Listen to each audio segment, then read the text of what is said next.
Hi అండి, welcome to my channel. ఈరోజు నేను చూపించబోయే రెసిపీ దోసకాయ రోటి పచ్చడి. ఈ దోసకాయ రోటి పచ్చడిని టేస్టీగా ఎలా ప్రిపేర్ చేసుకోవాలో ఈరోజు మనం చూసేద్దాం. ఈ దోసకాయ రోటి పచ్చడిని రోట్లో చేసుకుంటే చాలా అంటే చాలా రుచిగా ఉంటుందండి. దీనిలో ఒక ఆమ్లెట్ వేసుకుని రైస్లో కలుపుకొని తింటే చాలా బాగుంటుంది. మీరు కూడా ఒకసారి ట్రై చేయండి. ఇంకా ప్రాసెస్లోకి వెళ్ళిపోదామా? దోసకాయ రోటి పచ్చడి కోసం కట్ చేసి పెట్టుకున్న నేను 1/2 కిలో దోసకాయ తీసుకున్నాను. 15 పచ్చిమిర్చి తీసుకున్నానండి 1/2 కిలో దోసకాయకి. అలాగే 3 పెద్ద టమాటాలని కట్ చేసి పెట్టుకున్నాను. అలాగే జీలకర్ర, 1 గబ్బం ఎల్లుల్లిపాయ, సరిపడినంత ఉప్పు, ఆయిల్. ఇప్పుడు స్టవ్ మీద పాన్ పెట్టి ఇందులో ఆయిల్ హీట్ చేసుకోవాలి. ఇలా హీట్ అయిన ఆయిల్లో మనం పచ్చిమిర్చిని వేసి వేయించుకోవాలి.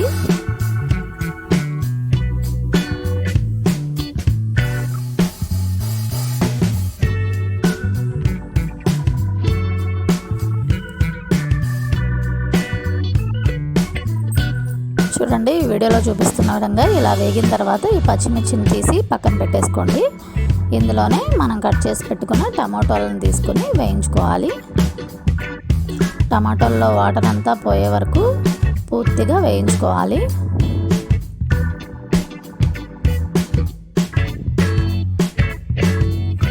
ఇప్పుడు రోల్ని ముందే శుభ్రంగా కడిగి పెట్టుకుని తడి లేకుండా చూసుకుని శుభ్రంగా తుడిచి ఆరబెట్టుకోవాలండి. ఇలా ఆరబెట్టుకున్న రోట్లో మనం ముందుగా వేయించి పెట్టుకున్న పచ్చిమిర్చిని వేసుకోవాలి. అలాగే ఉప్పు వేసుకోవాలి.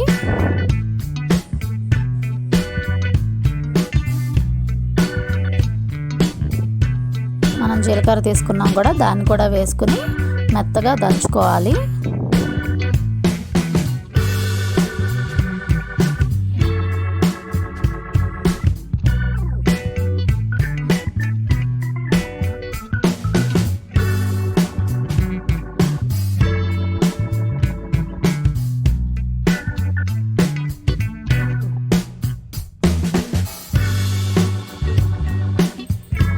ఇలా ఇవన్నీ మెత్తగా దంచుకున్న తర్వాత మనం ఎల్లుల్లిపాయలను వేసుకుని దంచుకోవాలి.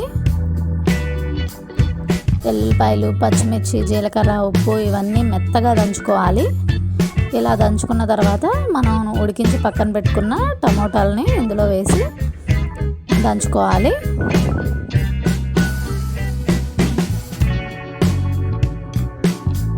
ఇలా చక్కగా మెత్తగా దంచేసుకోవాలండి.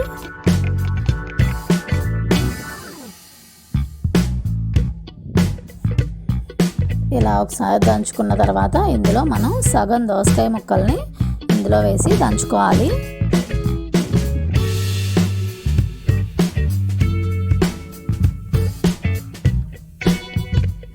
మళ్ళీ చెప్తున్నానండి, సగం దోసకాయ ముక్కలను మాత్రమే వేసుకుని దంచుకోవాలి. మిగిలిన పక్కన పెట్టేసుకోండి.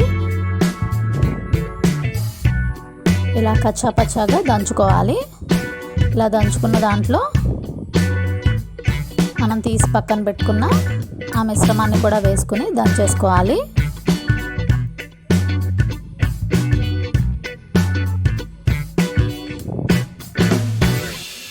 ఇలా మొత్తం దోసకాయలకి పచ్చిమిర్చి ఆ పేస్ట్ మొత్తం పట్టేలాగా దంచుకున్న తర్వాత మనం ముందుగా పక్కన పెట్టుకున్న సగం దోసకాయ ముక్కలు ఉన్నాయి కదండి, అవి వేసుకుని మొత్తాన్ని కలుపుకొని దంచుకోవాలి.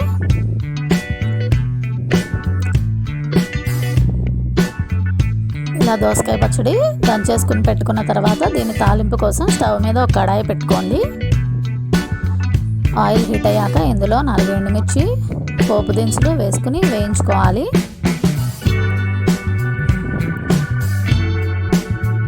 పోపు దినుసులు వేసాక దీంట్లో కొంచెం జీలకర్ర వేసుకుని వేయించుకోండి.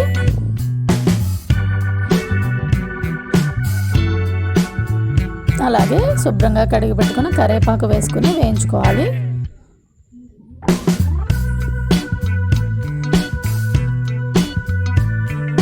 ఇలా పోపు మొత్తం వేగిన తర్వాత మనం దంచి పక్కన పెట్టుకున్న దోసకాయ పచ్చడిని ఇందులో వేసి కలుపుకోవాలి. అంతేనండి, ఎంతో రుచికరమైన దోసకాయ పచ్చడి. ఈ రెసిపీ మీకు నచ్చినట్లయితే ప్లీజ్ సబ్స్క్రైబ్ చేయండి.